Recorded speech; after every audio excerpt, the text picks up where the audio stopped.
We had a standing rule: no secrets. That was the first thing we agreed on when we moved in together, a promise sealed somewhere between our first shared hangover and the time we painted the bedroom wall neon green at 2 a.m.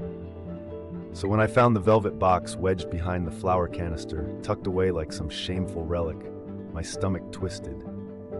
It was the kind of box you see in jewelry commercials, the kind that's supposed to mean forever. I opened it, expecting maybe a ring for me, or at least a necklace. But the engraving inside, the date, the initials, wasn't mine. It was his other boyfriend's. I felt stupid for not seeing it sooner.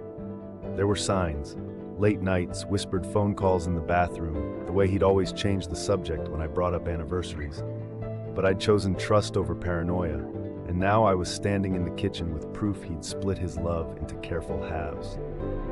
My first instinct was to throw the box at the wall, shatter the illusion, and let the truth bleed out. Instead, I put it back exactly where I found it and waited, heart pounding, for him to come home. When he walked through the door, I watched him move, rehearsed and casual, like nothing was wrong. I asked him how his day was, and he lied with a smile.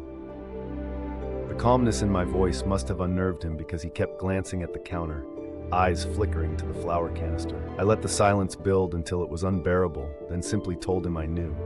He didn't deny it, just slumped into a chair, hands over his face. We screamed, we sobbed, we broke plates.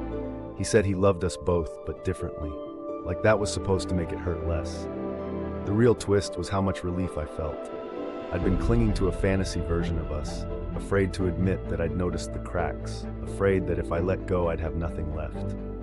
But as the sun came up and he packed a bag, my anger cooled into something quieter, a strange, aching freedom.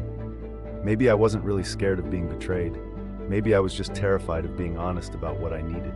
And now, with all our secrets spilled onto the kitchen floor, I finally could be.